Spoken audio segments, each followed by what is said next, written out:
1800s, an electively mute Scotswoman named Ada McGrath is sold by her father into marriage to a New Zealand frontiersman named Alastair Stewart, bringing her young daughter Flora with her. Ada has not spoken a word since she was 6 and no one, including herself, knows why. She expresses herself through her piano playing and through sign language, for which her daughter, in parent-child role reversal, has served as her interpreter. Flora is the product of a relationship with a piano teacher whom Ada believed she had seduced through mental telepathy, but who became frightened and stopped listening and thus left her. Ada, Flora, and their belongings, including a handcrafted piano, are deposited on a New Zealand beach by a ship's crew. The following day, Alastair arrives with a Maori crew and his friend, George Baines, a fellow forester and retired sailor who has adopted many of the Maori customs, including tattooing his face. Alastair at first tells Ada there aren't enough bearers for the piano, then refuses to go back for it, saying they all must make sacrifices. Ada, in turn, is cold to him and is determined to be reunited with her piano. Unable to persuade Alastair, Ada and Flora visit Baines with a note asking to be taken to the piano, and although he cannot read he agrees.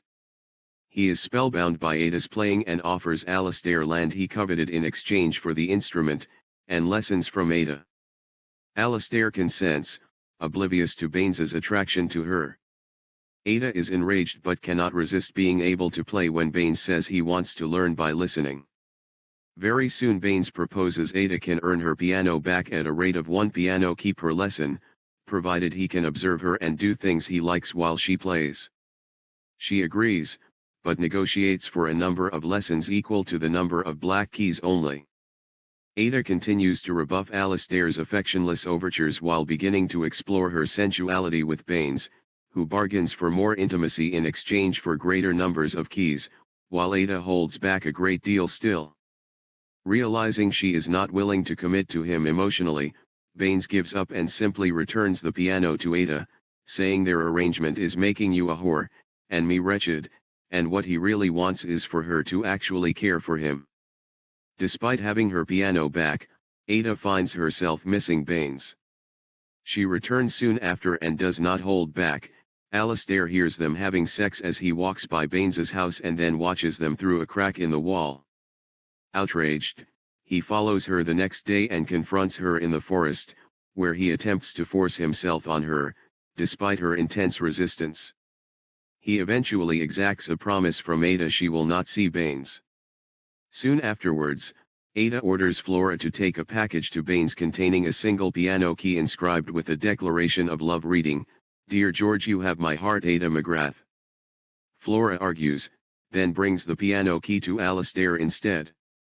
After reading the love note burnt onto the piano key, Alastair runs home with an axe, with Flora on his heels, and cuts off Ada's index finger in a rage, to deprive Ada's ability to play the piano. He then sends a sobbing Flora to Baines with the severed finger wrapped in cloth, saying if Baines ever attempts to see Ada again, he will chop off another and another and another. Later that night, while touching Ada in her sleep, Alastair hears what he believes to be Ada's voice inside his head, asking him to let Baines take her away. Deeply shaken, he goes to Baines's house and asks if she has ever spoken words to him. Baines assures him she has not. They depart from the same beach on which she first landed in New Zealand. While being rowed to the ship with her baggage and Ada's piano tied onto a Maori longboat, Ada asks Baines to throw the piano overboard. As it sinks, she deliberately tangles her foot in the rope trailing after it. She is pulled overboard but, deep underwater, changes her mind and kicks free and is pulled to safety. In an epilogue, Ada describes her new life with Baines and Flora in Nelson, New Zealand, where she has started to give piano lessons in their new home, and her severed finger has been replaced with a metal finger made by Baines. Ada describes taking speech lessons and practicing, and sometimes dreaming of her piano's resting place in the ocean and of herself still tethered to it.